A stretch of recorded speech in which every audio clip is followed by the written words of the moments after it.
Evropska komisija je dala inicijativo in mi smo z veseljem organizirali to veliko konferenco tukaj na Ekonomski fakulteti v Ljubljani na temo inovacij in sicer najprej, kakšno zgodbo ponuja Evropska komisija, kaj nudi.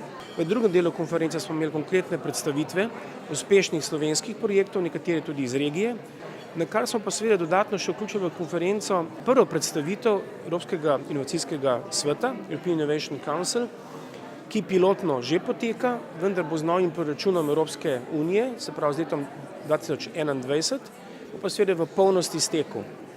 In to je seveda zelo pomembna zadeva, kajti namesto sedanjih SME inštrumenta, ki je zelo popularna oblika financiranja za mlada, majhna podjetja, ali pa Fast Track to Innovation, namesto teh inštrumentov bo obstajalo niz novih inštrumentov. The instrument will be available for all types of companies, but clearly they address mostly the startup, the small companies, and also the companies with innovative ideas.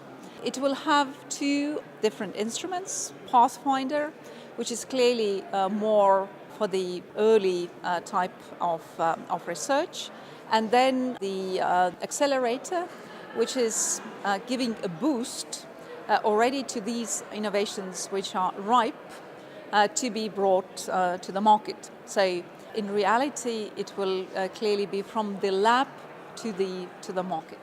Naše podjetje Arctur je specializirano za superračunalništvo in ima edini privatni superračunalnik v tem delu Evrope. Za leta 2012 se je povezalo z italijanskimi partnerji v Digital Innovation Hub, imenovan HPC5, kjer ponujamo superračunalniško infrastrukturo, oblačno infrastrukturo in tudi znanje za vse različne SME-je. To znanje in vso to infrastrukturo, ki jo imamo pri nas, smo nagradili oziroma plemenitili tudi z različnimi Obzorja 2020 projekti. Hkrati pa želimo tudi to znanje prenesti na področju turizma s našim sodelovanjem v Digital Innovation Hub Slovenija.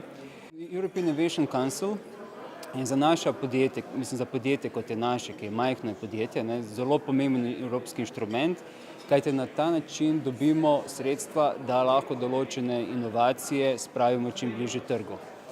Hkrati pa vidim tudi veliko vrednost v tem, kako se ta European Innovation Council bi nadaljeval, tudi s tem, da se dobi, rečemo, equity kapital, da se potem še hitreje in še lažje lahko realizira določena inovacija do trga.